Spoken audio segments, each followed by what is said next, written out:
চলে এসেছি আবার একটা রেসিপি নিয়ে। তো এখানে আমরা এঁচড় নিয়ে নিলাম, ডিম নিয়ে নিলাম। তো আজকের আমাদের রেসিপি হবে ডিম এঁচড়। তা চলো আমি এঁচড়টা কেটে নিই। তো আমরা এঁচড়টা কেটে নিচ্ছি।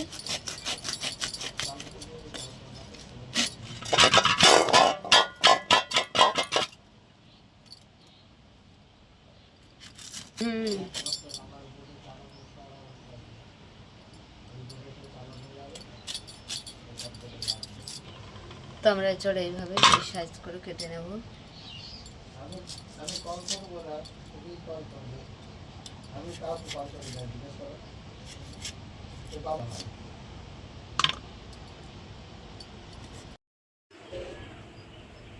তো দেখো আমাদের এঁচড়টা কাটা হয়ে গেছে। এবার আমরা সিদ্ধ করে নেব। আমরা এঁচড়ে আলুও দিয়ে দিয়েছি কেটে। আমি এঁচড়টা আর আলু একটা সিটি দিয়ে নেব। নুন দিয়ে দিলাম, কুকারটা এটা দিলাম, বসিয়ে দিলাম সিদ্ধ।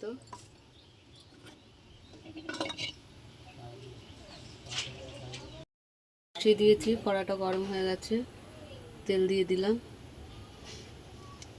তো ডিমগুলো দেখো আমাদের সিদ্ধ হয়ে গেছে, ছাড়িয়েও নিয়েছি। তো ডিমগুলো আমি ভেজে নেব।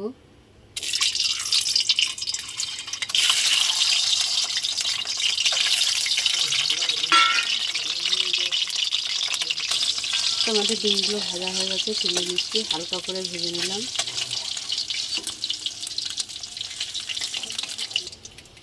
একটা গোটা লঙ্কা ছিঁড়ে দিয়ে দিলাম শুকনো, দুটো এলাচ দিলাম, দারচিনি দিয়ে দিলাম, গোটা জিরে দিয়ে দিলাম, পেঁয়াজ দিয়ে দিলাম।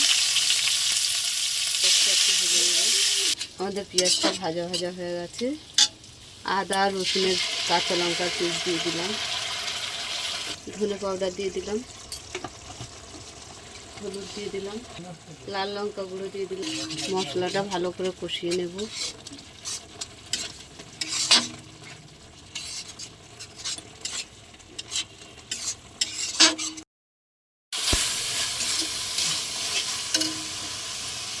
দই দিয়ে দিলাম,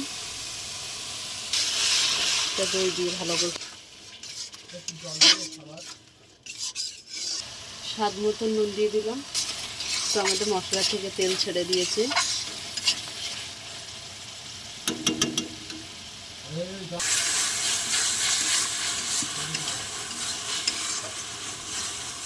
তো মশলাটা আমি খুব ভালো করে কষিয়ে নিয়েছি। গরম মশলা আমি দিয়ে দিলাম মশলার মধ্যে, দিয়ে কষিয়ে নেব।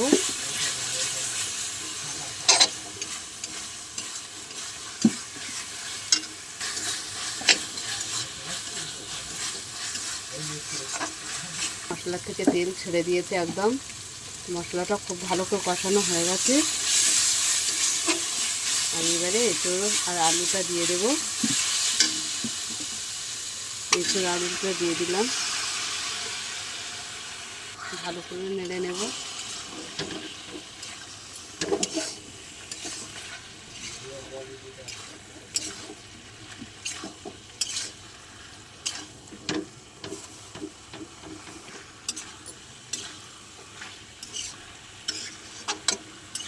একটু জল দিয়ে দিলাম।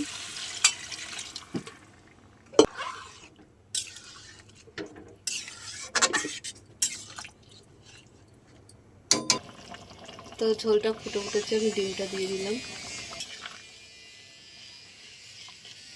দিয়ে একটু চাপা দিয়ে দেবো। চাপা দিয়ে দিলাম, ঢাকাটা খুলে দিলাম।